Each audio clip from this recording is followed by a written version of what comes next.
غور سے سننے کا بھی ہو. اور نتیجہ کیا؟ اذا قرئ القرآن فاستمعوا له وانصتوا لعلكم ترحمون. جب قرآن پڑھا جائے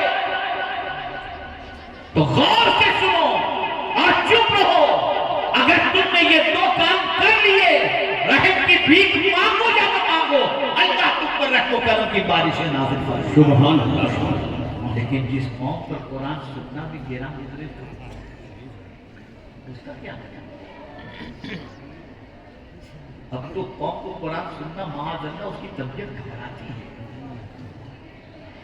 اچھے سے اچھے قاری کو بلا کر شروع میں بٹھایا جائے تو کہتے ہیں نعت شریف کب شروع ہوگی، بیان کب شروع ہوگا. قرآن سے بڑی بھی کوئی نعت کی کتاب ہو سکتی ہے. عجیب سچویشن، عجیب حالت ہے. ایک نسخہ آپ کو چلیے تھا. جب کبھی آپ کی طبیعت گھبرائے، جب آپ پر اضطرابی کیفیت طاری ہو، جب آپ کا دل بیٹھنے لگ جائے اور آپ کی طبیعت چاہے کسی کے کاندھے پر سر رکھ کر کے رو لیں، مت کاندھا تلاش کرنا. قرآن کو اٹھاؤ، سینے سے لگاؤ، جی بھر کر کے رو لو. قرآن سارے غم تمہارے دل. اے رسول اعظم صلی اللہ تعالی علیہ وسلم کے دیوانوں، عرض یہ کر رہا تھا قرآن سننے کی عادت رکھو، قرآن پڑھنے کی عادت رکھو. آقا کریم صلی اللہ علیہ وسلم جن پر قرآن نازل ہوا وہ خود حضرت عبداللہ ابن مسعود رضی اللہ تعالی عنہ سے فرماتے ہیں اے عبداللہ مجھے قرآن سناؤ. عرض کرتے ہیں سرکار قرآن تو آپ کے قلب اطہر پر نازل ہوا. فرماتے ہیں عبداللہ مجھے دوسروں سے قرآن سننا بھی اچھا لگتا ہے. اور پھر اس کے بعد حضرت عبداللہ ابن مسعود رضی اللہ تعالیٰ عنہ نے جب قرآن پڑھنا شروع کیا اس آیت کریمہ پر پہنچے فَكَيْفَ إِذَا جِئْنَا مِن كُلِّ أُمَّةٍ شَهِيدٍ، یہاں تک جب پہنچے اس کے بعد نگاہ اٹھا کر دیکھا حضور کی طرف ساون بھادو کی طرح آنسو بہ رہے تھے. وہ رسول جس پر قرآن نازل ہوا ان کو قرآن پڑھ کر کے سنایا جائے تو ان کی آنکھوں سے آنسو جاری ہو جائیں. اے ظالموں تمہارا دل کتنا سخت ہو گیا کہ کوئی اثر ہی اللہ کے فرمان کا نہیں. غزلیں سن کر روتے ہیں، گانے سن کر روتے ہیں، فلم کے سین دیکھ کر کے روتے ہیں، پکچر دیکھ کر کے روتے ہیں، افسانے دیکھ کر کے روتے ہیں. یہ آپ بن چکا ہے. ہم قرآن کے ماننے والے ہیں، ہمیں قرآن کی طرف توجہ دینی چاہیے. آج یہ کر رہا تھا کام بہت قیمتی چیز ہے، بہت قیمتی سرمایہ ہے. سورس آف ایجوکیشن کو اللہ نے پہلا کام ہی بتایا، کام کے ذریعے.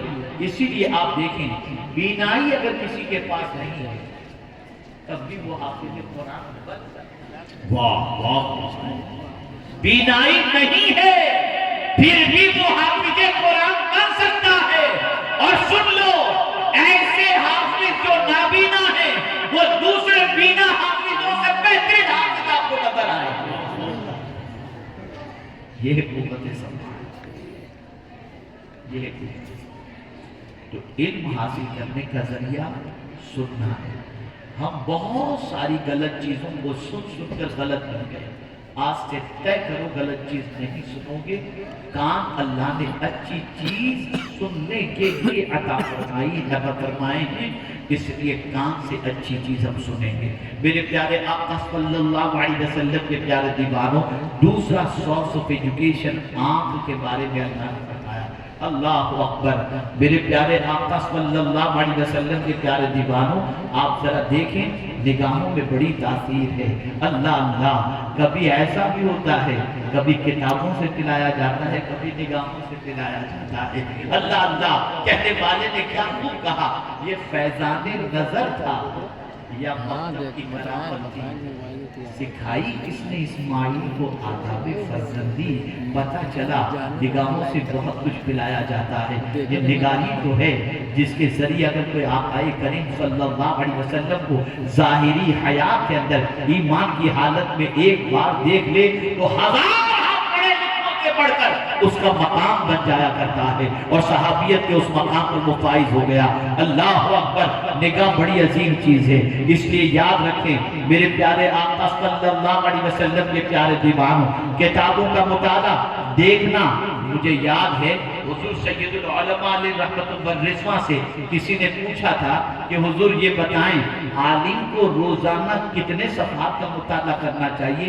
تو حضور سید العلماء علیہ رحمہ نے فرمایا تھا 200 صفحات کا روزانہ مطالعہ کرنا چاہیے۔ یہ حضور سید العلماء علیہ رحمہ روزانہ 200 صفحات کا مطالعہ۔ یہی کہا یہ قریب امام مالک رضی اللہ مولا تبارک و تعالی عنہ رات بھر مطالعہ کرتے، جھپکی آتی موضوع چینج کر دیتے، جس موضوع کی کتاب پڑھ رہے ہوتے اسے ہٹا دیتے اور پھر دوسرے موضوع کی کتاب لے لیتے اور اسے پڑھنا شروع کرتے۔ ایک دن ان کے شاگرد نے کہا کہ حضور تھوڑا سا آرام بھی تو کر لیں، جب آپ میں ارشاد فرماتے ہیں ہم پر بھروسہ کر کے تو دنیا سو رہی ہے، اگر ہم بھی سو جائیں گے تو دنیا کی رہنمائی ذرا سوچ۔ آنکھوں سے قرآن دیکھو، حضور نے فرمایا صلی اللہ علیہ وسلم، یہ آنکھیں اللہ نے کیوں عطا فرمائی؟ النظر الى المصحف عبادت، النظر الى الكعبة عبادت، النظر الى الابوین عبادت۔ یہ سرکار صلی اللہ علیہ وسلم نے والدین کے چہرے کو دیکھنے پر عبادت کا ثواب، اور اللہ اکبر والدین کے چہرے کو دیکھنے پر عبادت کا کتنا ثواب؟ ایک نگاہ اگر کوئی شخص سے اپنے ماں باپ کی طرف ڈال دے، میرے آقا فرماتے ہیں اسے ایک حج مبرور کا ثواب عطا کر دیا جاتا ہے۔ آنکھیں قرآن دیکھنے کے لیے، ان آنکھوں سے قرآن دیکھتے،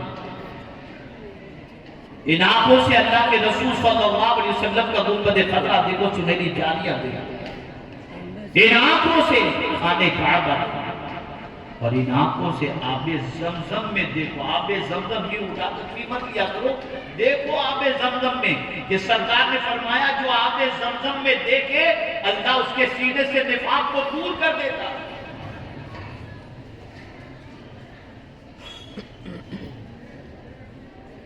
نگاہوں کا صحیح استعمال کرو۔ آج نگاہیں آوارہ بن گئی، نمازیوں کو نماز میں لذت نہیں مل رہی۔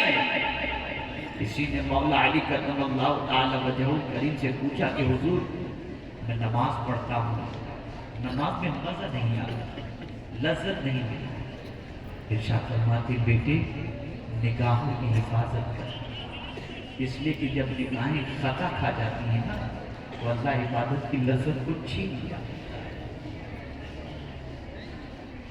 اور پروردگار نے قرآن مقدس میں مومنین اور مومنات کو واضح لفظوں میں اپنے محبوب کے ذریعے حکم دیا، قل للمؤمنین یغضوا من ابصارہم قل للمؤمنات یغضضن من ابصارہن۔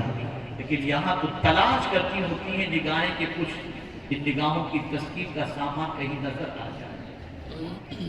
العیاذ باللہ، افسوس صدادار۔ میرے پیارے آقا صلی اللہ علیہ وسلم کے پیارے دیوانوں، حافظ قرآن جب قرآن یاد کرنے کے لیے کسی مصحف کو لیتا ہے، قرآن مقدس کو لیتا ہے، تو اس کے دماغ کے اندر دیکھنے کے بعد یہ معلوم ہوتا ہے کہ کون سی سطر کہاں ختم ہوتی ہے، کہاں آیت ختم ہوتی ہے، کون سی جگہ پر لقمہ لگتا ہے، کون سی جگہ پر اٹکنا، اس کا لکھا ہوتا ہے۔ جب وہ پڑھتا ہے تو اس کے دماغ میں وہ چیز گھومتی رہتی ہے، اور جب رمضان المبارک میں تراویح پڑھاتا ہے تو فوراً اسے ٹینشن نہیں ہوتا۔ نماز کی تراویح کے اندر اگر کہیں لقمہ لگ گیا یا کہیں اٹک گیا وہ فوراً کھول کے اس جگہ میں پہنچ جاتا ہے۔ یہ آنکھوں سے قرآن کو دیکھنے کی وجہ سے وہ علم جو اللہ نے قرآن کا تھا اس بندے کو عطا ہے۔ اب اسی طریقے سے ہے دل، سورس آف ایجوکیشن، علم کے حصول کا ذریعہ، اور اعلیٰ قسم کے علم کے حصول کا ذریعہ دل ہے، جسے علم لدنی کہتے ہیں۔ میرے پیارے آقا صلی اللہ تعالی علیہ وسلم کے پیارے دیوانوں، رسول گرامی وقار صلی اللہ تعالی علیہ وسلم کے قلب اطہر پر جب قرآن کو اللہ نے نازل کرنا چاہا تو کسی اور جگہ پر نہیں، علی قلب، میرے محبوب تمہارے دل پر میں نے قرآن نازل فرمایا۔ یہ سورس آف ایجوکیشن، قلب ایجوکیشن کا سورس ہے۔ میرے پیارے آقا صلی اللہ تعالی علیہ وسلم کے پیارے دیوانوں، اب آئیے میں ترتیب کے اعتبار سے تھوڑا سا سمجھاؤں۔ یہاں پر رب نے کیا فرمایا؟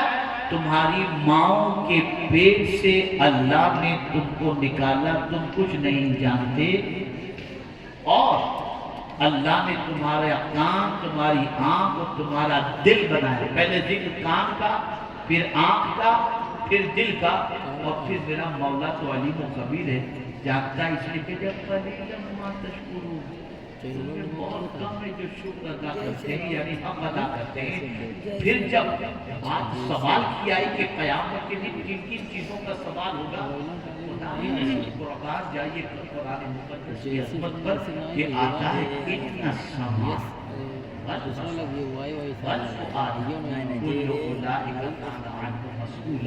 کہ بے شک کان، آنکھ اور دل، ان سے سوال پوچھا جائے گا۔ کیا سنا تو نے، کیا دیکھا تو نے، کیا تیرے دل میں محبت کس کی تیرے دل میں تو نے کس کی محبت پیدا کی؟ یہ ساری چیزوں کا سوال کل بروز قیامت اللہ عز و جل ارشاد فرمائے گا۔ میرے پیارے آقا صلی اللہ علیہ وسلم کے پیارے دیوانوں، کان جیسی نعمت کوئی نہیں دے سکتا، کان اللہ نے عطا فرمائے۔ وہ پوچھے گا، اور ابھی لیٹسٹ ریسرچ میں آپ کو بتاؤں، آپ کے پورے وجود کے اندر جس جگہ بھی درد ہو، اگر کوئی ریسرچ اس فیلڈ کا کیا ہوا جو کام کا اسپیشلسٹ ہے، اگر آپ دیکھیں تو اسے پورے ایک کام کے اندر ہی جو ہے نا، دونوں کام کے اندر اسے ایسے اسپوٹ ادھر موجود ہیں کہ وہ وہاں انگلی دبائے گا، آپ کا درد فوراً نکل جائے گا۔ پورے جسم کی نسوں کا کنیکشن کام سے رکھتا ہے، بلکہ ریڑھ کی ہڈی جو ہے اس کا بھی تعلق کام سے، یعنی وہاں آپ کی کمر جھکے گی کب، کس طریقے سے سچویشن ہوگی، ان چیزوں کا تعلق کان سے۔ کان بہت اہم چیز ہے، اور قربان جائیے ہر ایک چیز تو نہیں سن سکتا، جیسا مقام ویسی سماعت۔ میرے پیارے آقا صلی اللہ علیہ وسلم کے پیارے دیوانوں، حضور صلی اللہ علیہ وسلم کی سماعت کا عالم کیا ہے؟ تو خود ارشاد فرماتے میرے آقا صلی اللہ علیہ وسلم، میں اپنی ماں کے شکم میں تھا، اور شکم میں مادر میں رہتے ہوئے لوہے محفوظ پر چلتے ہوئے قلم کی آواز کو سنا کرتا تھا۔ اسی لیے میرے اعلیٰ حضرت کہتے ہیں اللہ اکبر، ہم یہاں سے پکاریں وہاں وہ سنیں، مصطفیٰ کی سماعت کو لاکھوں سلام۔ میرے پیارے آقا صلی اللہ علیہ وسلم کے پیارے دیوانوں، کان کی حفاظت کرو، جیسا سنو گے عادت بنتی چلی جائے گی، ماحول بنتا چلا جائے گا، سوچ بنتی چلی جائے گی۔ غیبت سنو گے تو برا ذہن بنے گا، چغلی سنو گے برا ذہن بنے گا، گالی سنو گے برا ذہن بنے گا، قرآن سنو گے ذہن بھی پاک ہوگا، نعت مصطفیٰ صلی اللہ علیہ وسلم سنو گے آقا کریم کی محبت دل میں پیدا ہوگی، اچھی باتیں سنو گے دل کے اندر جذبہ پیدا ہوگا۔ تو آج سے یہ عہد کر کے اٹھو یہاں سے کہ انشاءاللہ العظیم کان کا مس یوز نہیں کریں گے، کان کے ذریعے غلط باتوں کو نہیں سنیں گے، کان سے اچھی چیزوں کو سننے کی کوشش کریں گے۔ اللہ اکبر۔ میرے پیارے آقا صلی اللہ تعالی علیہ وسلم کے پیارے دیوانوں، اگر کوئی نیت کر لے، آپ جانتے ہیں شب معراج جو اللہ نے تحفے عطا فرمائے، ان تحفوں میں ایک تحفہ یہ بھی ہے کہ آقا کریم صلی اللہ علیہ وسلم فرماتے ہیں کہ میرے رب نے اس رات ایک تحفہ یہ بھی عطا فرمایا کہ کوئی نیکی کا ارادہ کرے نا اور نیکی کا موقع نہ ملے تو ارادے پر بھی اللہ اسے نیکی کا ثواب عطا فرما دے گا، نیکی کا ثواب عطا فرما دے گا۔ یہ بھی اس رات کے تحفوں میں سے ایک تحفہ ہے۔ تو میرے پیارے آقا صلی اللہ علیہ وسلم کے پیارے دیوانوں،